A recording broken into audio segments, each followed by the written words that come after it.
শুভ দাশগুপ্তের লেখা দিদি। তোর নতুন ফ্ল্যাট থেকে ঘুরে এসে মাকে বললাম সব কিছু খুঁটিয়ে খুঁটিয়ে। তোর ঝকঝকে মোজাইক মেঝে, এমালশন লাগানো দেওয়াল, আধুনিক ডাইনিং টেবিল, জানালা দরজায় ঝোলানো দামি পর্দা, এমনকি তোর ব্যালকনিতে রাখা বাহারি পাতার টব, সব কিছুই বললাম মাকে। নগেন দত্ত লেনে আমাদের এই আলো বাতাসহীন একতলার ভাঙা ঘরে বসে মা সব শুনলেন চোখ বুজে। শুনতে শুনতে মার মুখে ফুটে উঠছিল হাসি, আর চোখে আসছিল জল। তোর ব্যালকনিতে দাঁড়ালে ছড়িয়ে থাকা শহরটাকে অনেক দূর পর্যন্ত দেখতে পাওয়া যায়। বসবার ঘরের দেওয়ালে নতুন কেনা একটা সুন্দর পেন্টিং ঘরটাকে কি গাম্ভীর্যে ভরিয়ে তুলেছে। এসব কিছু মাকে বললাম। চোখ বুজে শুনতে শুনতে মার মুখে ফুটে উঠছিল হাসি, আর চোখে আসছিল জল। তোর চেহারাটা আগের চেয়ে অনেক ঝকঝকে সুন্দর হয়েছে, ফর্সা হয়ে গেছিস অনেকটা। যদিও তোর হাসিটা আছে ঠিক সেই ছেলেবেলার মতো। জামাইবাবুর মুখে শুনলাম সামনের পুজোয় তোরা নাকি একেবারে পুরো দক্ষিণ ভারতটাই বেরিয়ে আসবি। নগেন দত্ত লেনের অন্ধকার ভাঙাচোরা ঘরে বসে এইসব শুনতে শুনতে হেসেছি। আর কেন জানি না মার চোখে এসেছে জল।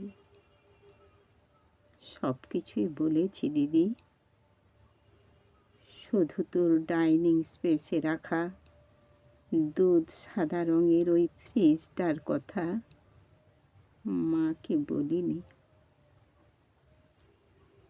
তোর বিবাহ বার্ষিকীর উজ্জ্বল সন্ধ্যায় তুই যখন গা ভর্তি গয়নায় অপূর্বা হয়ে ফ্রিজের মাথায় হাত রেখে হাসছিলি, তখন যে তোকে কি দারুণ সুন্দর লাগছিল, মাকে বলিনি সে কথাও। বিবাহ বার্ষিকীর সন্ধ্যায় তোদের আনন্দ উজ্জ্বল অ্যাপার্টমেন্টে তুই আর জামাইবাবু যখন ওই ফ্রিজটার পাশে দাঁড়িয়ে হাসি হাসি মুখে মালা বদল করছিলি, বাবুদের রসিক বন্ধুদের অনুরোধে আর ক্যামেরার ফ্ল্যাশ ঝিলিক দিয়ে উঠছিল উপচে পড়া খুশির মতো।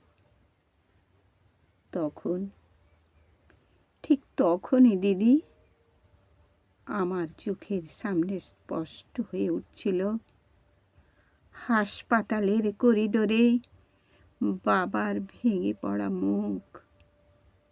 ভেতরে মা তখন অপারেশনের পর অচৈতন্য। ডাক্তার এসে বাবাকে বললেন চোখটা বোধহয় আর বাঁচানো গেল না, তাও একবার চেষ্টা করে দেখতে পারেন মাদ্রাজে। যদিও সে অবশ্য অনেক টাকার ব্যাপার। হাঁড়ি কাঠে আটকে পড়া অসহায় পশুর মতো করুণ দেখাচ্ছিল তখন বাবার মুখটা।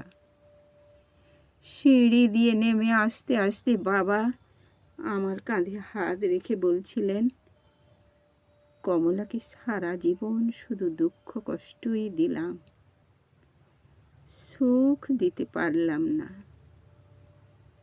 আজ ওর চোখ দুটো চলে গেল, সবই আমার কপাল। দিদি, অনেক দরদস্তুর চাপাচাপির পর তোর বিয়েটা যখন আরও কয়েক ভরি সোনার একটা ফ্রিজের দাবিতে আটকে পড়েছিল অনিশ্চয়তার ঘেরাটোপে।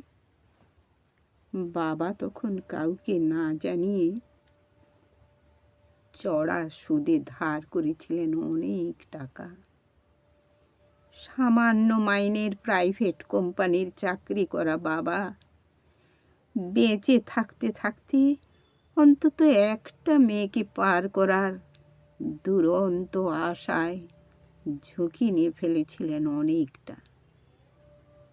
চোখের জল আর রজনীগন্ধার সৌরভকে পেছনে ফেলে তুই চলে গেলি।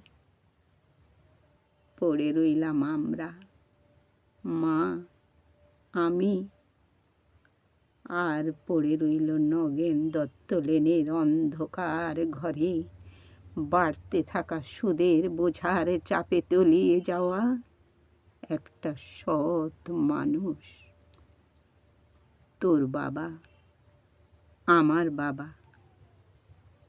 দিদি, তোর গা ভর্তি গয়না আর ওই দুধ সাদা ফ্রিজের কথা মাকে বলা হয়নি কিছুতেই। দৃষ্টিশক্তি খুইয়ে বসা মাকে বাবা বলেননি কিছুই। শুধু অসহায়ের মতো খুঁজতেন মার মুখে একটু হাসি, বড় মেয়ের ভালো ঘরে বিয়ে হবার একটু তৃপ্তি। সে হাসি খুঁজতে খুঁজতে ক্লান্ত বাবা চলে গেছেন। এখন নগেন দত্ত লেনের ভাঙা ঘরে বসে মা আর আমি আনন্দেই আছি। একটা আনন্দই বোধহয় সবচেয়ে বড়। এ বাড়িতে আর কোনো দিন সানাই বাজবে না, সাহানাই সানাই। রজনীগন্ধা, বেনারসি, হইচই এই সব অপ্রাসঙ্গিক হয়েই থেকে যাবে চিরকাল।